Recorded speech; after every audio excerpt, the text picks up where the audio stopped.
हे यहोवा, अपने नाम के निमित्त मुझे जिला। ये परमेश्वर के दास अपने भजन में कहने लगे, अपने नाम के निमित्त मुझ पर अनुग्रह कर। मुझे नहीं पता आपकी प्रार्थना कैसी है, आपका जीवन स्टाइल कैसा है, पर आज एक बहन के द्वारा आज के वचन को रखना चाहते हैं, जो हमारे लिए और आपके लिए बेहतर का कारण बनेगा। ये बहन इजराइल की नहीं है, ये बहन इजराइल राष्ट्र की नहीं है, पर एक ऐसे राष्ट्र की है जो इजराइल के राज जो लोग जा रहे हैं उनके बीच में एक बहुत बड़ा दीवार बन के खड़ा हो देश। यहोशू अपने लोगों को लेकर चल रहे हैं, कनान देश की तरफ सफर में चल रहे हैं, चलते चलते जा रहे हैं। पर जैसे आगे बढ़ते हैं, कुछ दूरी पर पहुंचते हैं तो उनको एक नगर का सामना करना पड़ता है। कुछ नगर तो उनको जाने का रास्ता देते हैं, पर कुछ नगर उनके साथ अड़ जाते हैं तो युद्ध करना पड़ता है, जीतना पड़ता है, उसके बाद जाना पड़ता है। पर वैसे ही यरीहो का नगर था जो सामने खड़ा था, जितना था उन्होंने रास्ते देने से मना कर दिया था। इतिहासकार बताते हैं कि यरीहो की दीवार ऐसी थी कि एक साथ 7 रथ दौड़ाया जा सकता था, इतनी मोटी दीवार थी, तोड़ना आसान नहीं था, दीवार को बर्बाद करना मुश्किल था। नगर में घुसना, फाटक बड़े मजबूत थे, सैनिक सामने खड़े होते थे, सब मुश्किल था। बहुत बड़ी पहाड़ दिख रही थी। यहोशू ने कुछ लोगों को भेजा, जाओ यरीहो नगर का भेद लेकर आओ। जैसे कनान में कुछ लोग गए थे, यहाँ के लोग गए उस नगर का भेद लेने के लिए।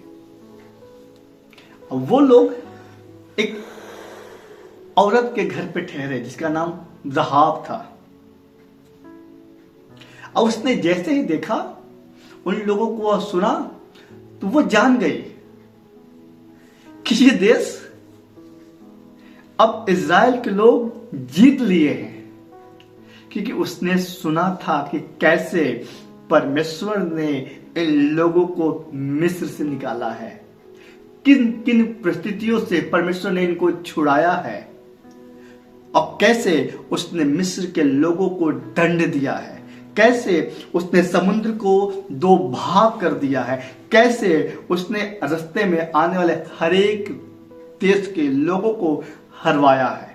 बड़े बड़े धुरंधरों ने, कहते हैं ना, धूल चाट लिया है। और कहने लगी परमेश्वर के वचन में वो औरत कि अब मैं जान गई हूं कि यह देश परमेश्वर ने तुम लोगों को दे दिया है। मैं पढ़ूंगा आपके लिए यहोशू किताब उसका 2 अध्याय के 10वें पद में लिखा है, क्योंकि हमने सुना है कि यहोवा ने तुम्हारे मिस्र से निकलने के समय तुम्हारे सामने लाल समुद्र का जल सुखा दिया, और तुम लोगों ने सिहोन और ओग नामक यरदन पार करने वाले एमोरियों के दोनों राजाओं का सत्यानाश कर डाला। हमने सुना है और मैं जान गई हूं कि लोगों के शरीर में डर है, और ये देश भी परमेश्वर ने तुम्हें दे दिया है। पर एक काम करना, जब तुम इस देश को जीत लेना तो मुझ पे, मेरे खानदानों पे अपने परमेश्वर यहोवा के निमित्त अनुग्रह करना, ताकि मैं और मेरा परिवार बचा रहे। जैसे मैं तुमको बचा रही हूं, तुम मेरे परिवार को बचा के रखना। भरोसा। अन्य लोग जो अपने प्रभु के ऊपर देख रहे हैं और भरोसा कर रहे हैं, पढ़ा था ना, हे यहोवा, अपने नाम के निमित्त मुझ पर अनुग्रह कर, मुझ पे दया कर, मैं तेरा होना चाहती हूं, मैं तेरे बन के रहना चाहती हूं। आगे पढ़िएगा, वो ऐसी माँ बनी जिसके वंश से दाऊद, सुलेमान और खुद प्रभु यीशु मसीह पैदा हुए। काम अच्छे नहीं थे पहले के जीवन, पर जैसे ही वो प्रभु के लोगों की संगति में आई, वो परमेश्वर के अनुग्रह से भर गई और प्रभु का डर उसके जीवन में आ गया। भैया,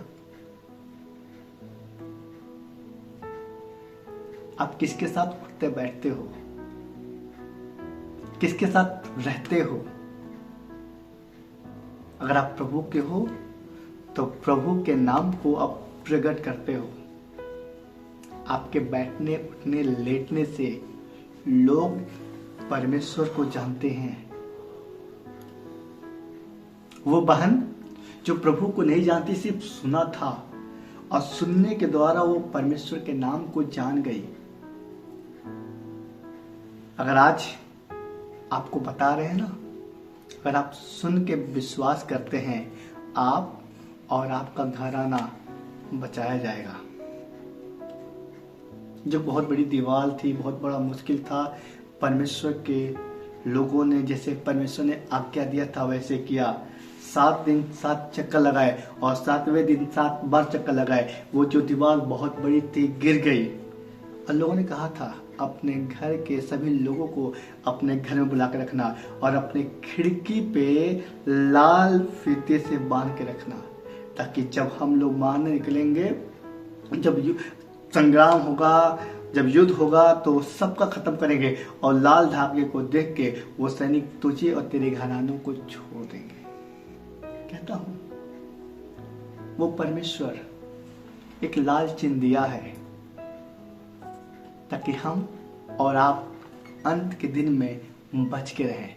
वो यीशु का लहू है जो आज भी आपके जीवन में, आपके खुद के लाइफ में लगाने से आपका जीवन बदलता चला जाता है। वो प्रभु ने कहा है कि जिसके सर पे जीवन में वो थप्पा मोहर लगा रहेगा वो बच जाएगा। आपको प्रभु बचाना मांग रहा है। आपको, आप किस समुदाय से आते हो इस पे असर नहीं पड़ता है, पर आपको छुड़ाना मांग रहा है। आपके सराहट वाले जीवन से निकालकर आपको अनंत जीवन देना मांग रहा है। आओ अपने जीवन को उस बहन की तरह, जिसका जीवन गंदगी का जीवन था, उसके बारे में पढ़िएगा। राहाब अच्छी औरत नहीं थी। लोग कहते हैं वो, उसका काम वेश्या का था। क्या अच्छा काम होता है? नहीं, अच्छा नहीं होता है। पर प्रभु ने ऐसा अनुग्रह किया, उसका जीवन बदल गया। वो प्रभु के भक्ति करने वाली बन गई। मुझे नहीं पता आपका जीवन कैसा है, कैसे किन पापों में गुजर रहा है। प्रभु आज आपको आवाज दे रहा है। उस दिन इजराइल के लोग वहां पर गए थे। आज भोजपुरी मसीह टीवी के द्वारा प्रभु आपसे बातें कर रहा है। अपनी सराहट की जिंदगी से निकल आओ, अपने बुरे कामों से निकल आओ। अब प्रभु तुम्हारे लिए अनंत जीवन रखा है, एक ऐसा जीवन जो तेरे लिए उचित है, जो आपके लिए बना है और आपको प्रभु देना चाहता है। मैं दुआ करना चाहता हूं कि हम में से हर एक का जीवन जो पापों के दलदल में फंसा हुआ है, प्रभु निकाले। और आज इस भोजपुरी मसीह टीवी के द्वारा प्रभु आपसे कह रहा कि प्रार्थना करिए मेरे साथ और प्रभु आपको निकालेगा। प्रभु दुआ करना चाहते हैं। जितने लोग आज दुआ कर रहे हैं, जिनका जीवन सराहट में है, पापों में है, बुराइयों में है, प्रभु आपका फजल हो, अनुग्रह हो, उस गंदी की से निकल कर प्रभु आपके नाम की महिमा का लायक बन सके। आशीष दे और महिमा का इस्तेमाल करें प्रभु यीशु मसीह के नाम से। आमीन। मुझे उम्मीद है आपका जीवन सराहट से निकलकर बेहतर बनने जा रहा। यीशु आपके ऊपर अनुग्रह करेगा। गॉड ब्लेस यू और आप सबको आशीष दे। जय मसीह की।